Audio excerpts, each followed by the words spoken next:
Hey everyone, my name is Derrick Jackson. I'm the Director of Community Engagement at the Washtenaw County Sheriff's Office here in Michigan. I'm a social worker that became a police officer that now helps to run a law enforcement agency. And for the last 12 years, I've been in a position of leadership. I've really been embedded within a law enforcement agency and had time to really understand the structures behind modern day policing. And that's what I want to talk to you about today. The first thing I want to share with you, though, is that I know in these times of uncertainty, when there's so much going on, it may seem hopeless or helpless, that the cycles of violence just perpetuate themselves over and over and over. But the one thing I've been able to see is that change is possible. But the question to ask yourself is, how can you facilitate change if you really don't understand what you're trying to change? Think of it this way. So for any major building, like a skyscraper, to be torn down, you have to have just as many architects deconstructing it as you did when you built it. You can't just run in with a whole bunch of dynamite, spray it all over the place, and hit detonate. You're really going to understand the structure, the weaknesses, the vulnerabilities, the strengths, create new structures to move stuff into before you ever set your first stick of dynamite and hit detonate.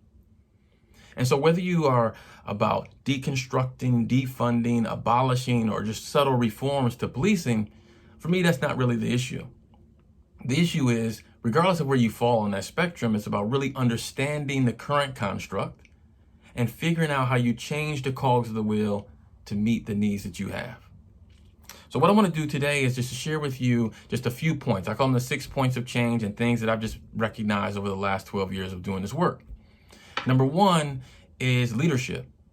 For any organization, leadership is important, but in particular for law enforcement, because it is a hierarchical organization, right? So the question to ask yourself is, do you know who your sheriff is or who your chief is?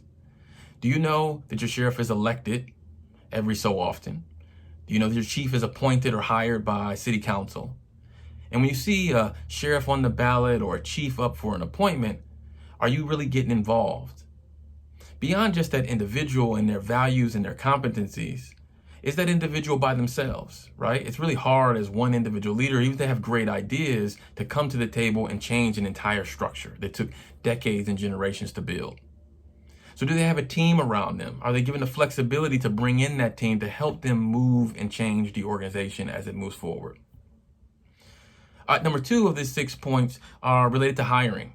A lot of people know hiring is a really important thing in law enforcement, but as a social worker, one of the things we started to look at is, what are the specific competencies of the officers that we're really starting to bring into our organization, right? Really breaking those down and thinking about, people who are interested in diversity, interested in community, are here for the right reasons to serve the community. Those are all reasons that we really look at. And then, does your local agency allow for citizens to sit on hiring commissions and really have a voice in who actually gets brought on to the force? Very important considerations to think about. Number three is about training. Now, everybody talks about training, and you could do a check the box training and talk about de-escalation, and people will go to class for 2 hours. They'll get a few things, check it off the box, put it in their HR file, and they'll move on. But really understanding training, take a look at your local policing budget. See how much or what percentage of that budget is dedicated to training. And if you can, find out what kind of training is dedicated towards. Are they spending 90% of their time on how to drive fast, how to use force, or how to shoot straight? What about balancing that budget, using some of those funds to actually train on procedural justice, cultural competency, implicit bias, verbal de-escalation, mental health crisis? In many cases, officers actually spend a lot of their time dealing with these other kind of issues beyond force. So intrinsically, how you train is what tools you're telling your officers to really use. You're building up those tools. And if I'm only building up the tools around force, then I am naturally teaching my officers that that's what they should use. Now, it's important to say, of course, officers are going to have to use force. And of course, you have to train them in those things. I'm not advocating that you don't. But there should be a balance in giving our officers the tools they really need to do the job every single day. Number four is about promotions. Now, promotions are just as important as hiring, right? Who's going to be your supervisors? Who are the people that the new recruits are looking up to? Who's the people giving the direction on the street every day, day in and day out?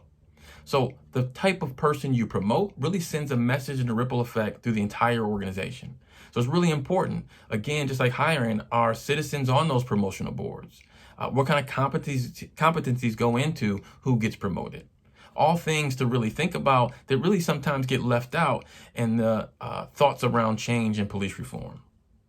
Number 5 is accountability. One of the things we started doing is not just about firing individuals. What about those small, subtle things that you may recognize early on in a person's career that you could correct if you really address them early on? We do these things that are really just pulling random video, not because anyone did anything wrong, but just looking at the video, giving pointers and coaching. I'm a track coach. So just like in track, I coach folks. I show them what they're doing wrong or what they could do better and how they get faster. And the same thing in law enforcement is it doesn't have to only be about very significant reprimands. It can also be about teaching and coaching and developing people. So that accountability structure within an organization, again, is one of those things we don't often talk about, but could be very instrumental in creating cultural change over the long run. And that's number 6.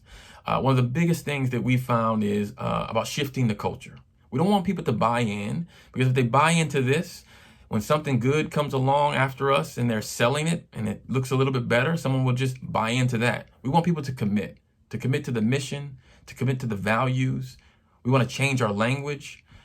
So all of those are reasons and ways in which to change policing culture.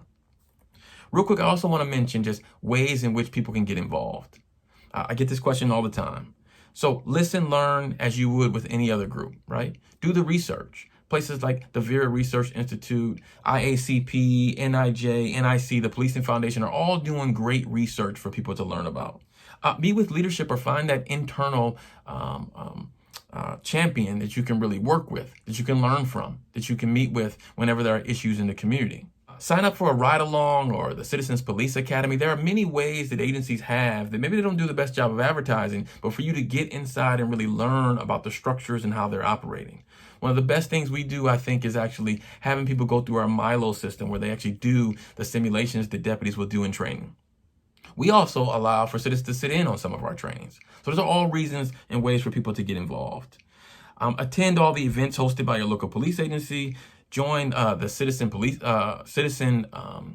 Commission, the Oversight Commission if you all have one. Go to those meetings, become a volunteer, get involved with legislation. There are many ways to actually learn about law enforcement and policing.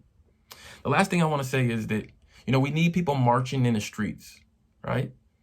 But we also know that if we're only marching in the streets, that law enforcement or systems like law enforcement can just build stronger walls and doors.